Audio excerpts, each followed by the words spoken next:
darkest recesses of the gaming universe, in a city known only as Edmonton, a place so devoid of all life that it is never, ever bright.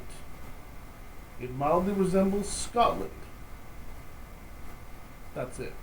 No particular time, just Scotland. Unless there's snow.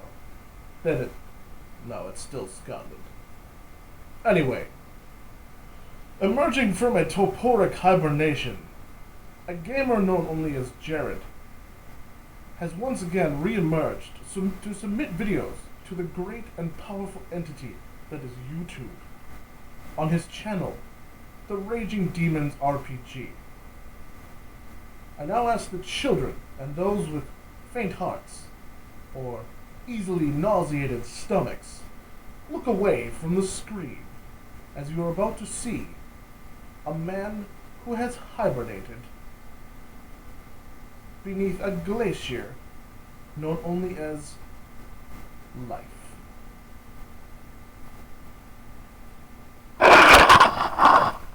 Hey guys. So, long time no see. And hold on, camera's a little bit off, so allow me to just adjust that a little bit. There we go.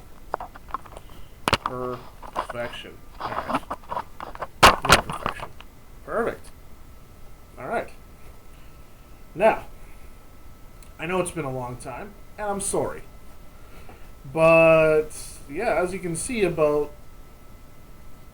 say about a year ago, and several feet of hair, I was submitting videos to this channel, but it's not that I dropped off the face of the earth per se, just things got complicated.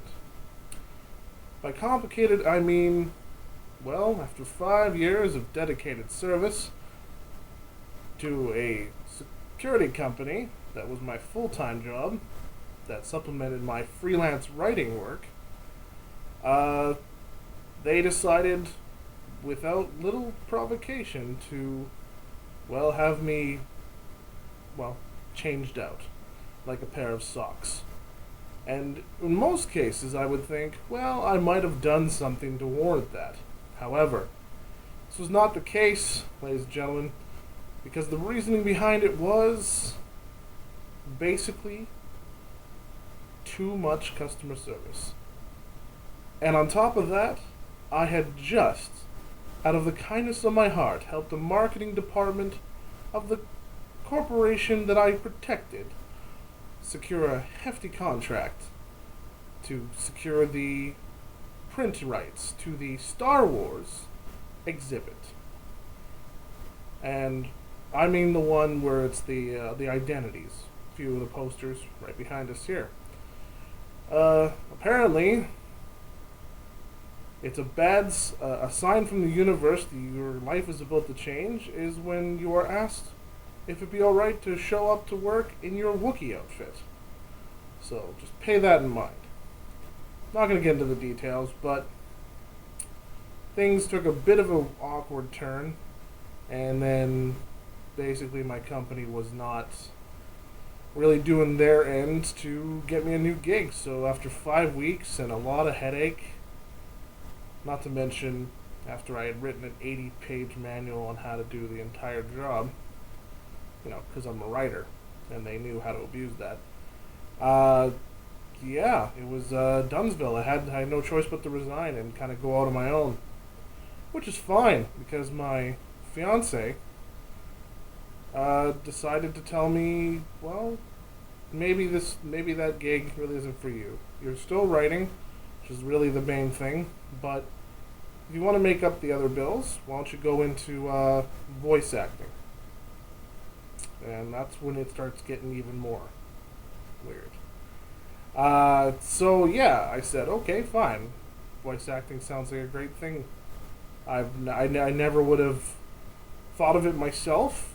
Just was outside of the realm of possibility. And then through my connections in my writing, because I do mainly journalistic writing, the stuff that actually earns me money. It's not great money, and I haven't done it for a few months now because the industry, bloggers have basically torpedoed the industry. So there's really not a whole lot of money anybody prospectively wanting to go into journalism. Learn a lot about tech too, so that way you'll have a couple of things to fall back on. Anyway, so voice acting. Some of you might think it's a good idea. Some of you might think, well, he kind of sucks. So follow your dreams, Chief. But I figure if I want to give it a go, might as well give it a go. So through some of the connections I had in the writing department, they basically led me to sit down with a voice actor of some note that lives here locally in Edmonton. And I never thought I would ever play my song. They would never happen to meet this sort of caliber of person until I had actually cracked through to the industry. So let me just give you a bit of a hint on who I met. See if you can guess. Yep. Mark Meir. Otherwise known as Male Commander Shepard for the Mass Effect trilogy. Now I know what you're thinking. Oh, that's cheating. I live in Edmonton. BioWare is based at Edmonton. But a lot of their voice actors actually record in California. Naturally, because that's where the talent is. And that's all, that's where Femme Shepard, Jennifer Hale, is. But yeah, Mark lives here locally as an actor. And he invited me into his home. That's when I got that signed. Because I am a fan of the series. Now, after that, I'll fast forward a bit. All I gotta say, there is a definite, him and Nathan Fillion like this. A lot of people, they're big fans of Nathan Fillion, but a lot of what that guy is as a person, tip of the iceberg. The sort of personal stuff I saw in Mark's home, from them doing their acting here, their preliminary acting here, and just being lifelong friends. Wow. Just, all I gotta say, huge amount of respect for Nathan Fillion. Whatever your feelings are on any things he ever does, or has done, or will do, I totally can't see him through that lens anymore. So, that being said, moving forward. So, voice acting. Sounds good. Why not? Fiance's in full support. Let's go out and do it. This is about 6 days outside of having a job, like my resignation day, so 6 days later. November 22nd of last year, day before my birthday. I'm a block from my home. It's winter in Canada. If you see some of my older videos, the snow can get a little bit crazy around here. I was on my way, just a couple blocks from my home, to a photo shoot to get some headshots done. Because even as a voice actor, they have to see what you kind of look like. Because it sort of gives them an impression of what kind of character you'll be playing. Fine by me. But if you want to be taken seriously, you need professional stuff. No school picture day type backgrounds. You need somebody with a decent setup. A friend of mine hooked me up for free because I quote, had an interesting face.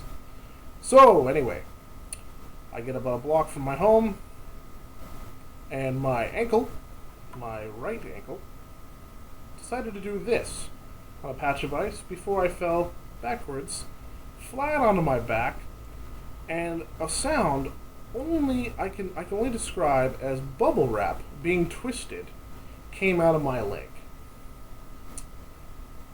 Well, that hurt like the worst pain in my entire life. But, in stubbornness and partially adrenaline, I hobbled to my appointment. You'd never know from my fantastic photo shoot that I was in excruciating pain the entire time. Hour and a half later, I'm on my way home, decide to finally tell the fiancé what's going on. The adrenaline wears off the second I see her, and I am practically bawling like a baby. Just steps from my home. So, yes. Was it broken? Yes. Did I know? No. Because I didn't go see a doctor. Once the purplish, crazy swelling went down, I decided, well, I could walk on it. It must be fine. It was probably just a severe sprain. And a lot of people resounded that exact same theory. They said you wouldn't be walking on it if you broke it. You'd be in tears. Just tells you about the pain tolerance I have in everyday life.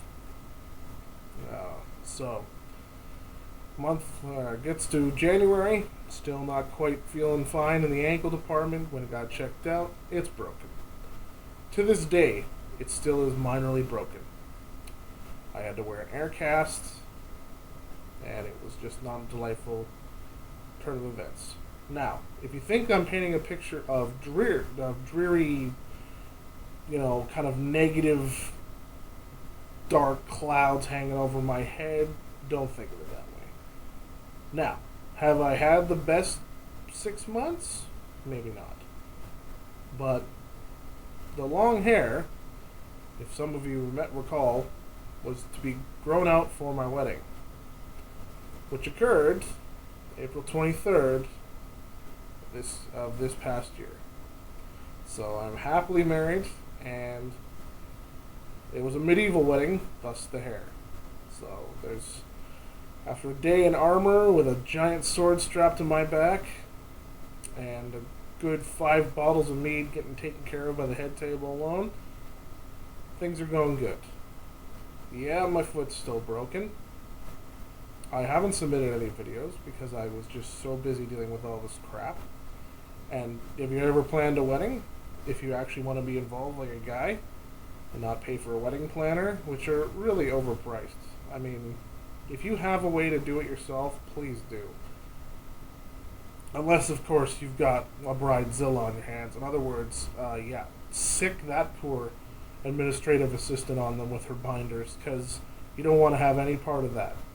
I'm sure any bridezilla is a really nice girl outside of the context of a wedding, but if you have a bridezilla on your hands, don't even, I was a groomzilla. That's why I have every justification to say bridezillas are a bit to deal with.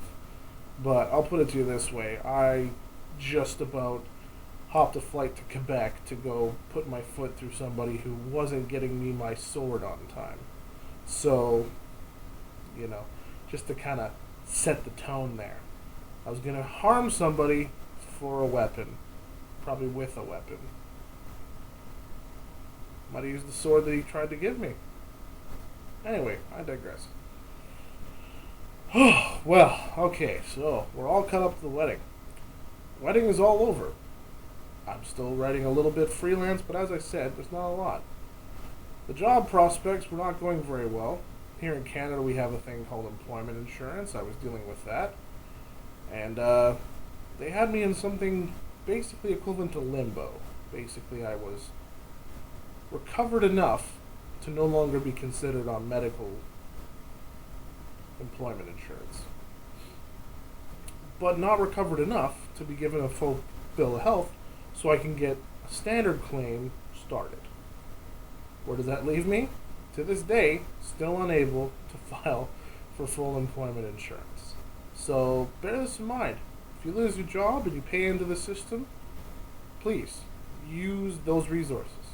However, if you injure yourself, for the love of God, get better. Or you're just, you're just like you didn't do anything. Just like you basically just said F it and sat around at home.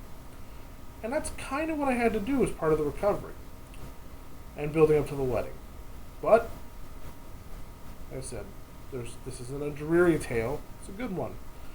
And it ends with the best part of all. My fiancée, now my wife, being the nerd that she is, and my biggest supporter, best customer, as far as my game is concerned, has decided that, well, my game needs to be, my role-playing game that I've been working on, needs to be finished.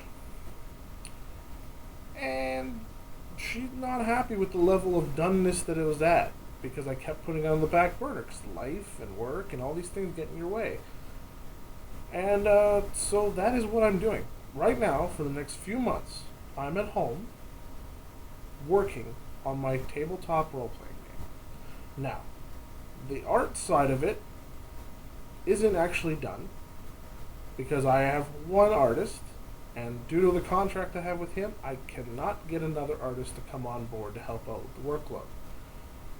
Just one, I haven't found anybody, in my opinion, that's talented enough and understands what I want enough to replicate the results I'm getting from him. And two, I don't know, just I lost my train of thought. There's just so many things that have occurred and I'm trying to catch you up on. And it feels like I'm all missing out, and also feels like I'm rambling and wasting all of your time. So I'll try and keep this short. Basically, as I said, right now I'm at home working on my tabletop role-playing game. I now weep for every game designer that has ever gone through this process.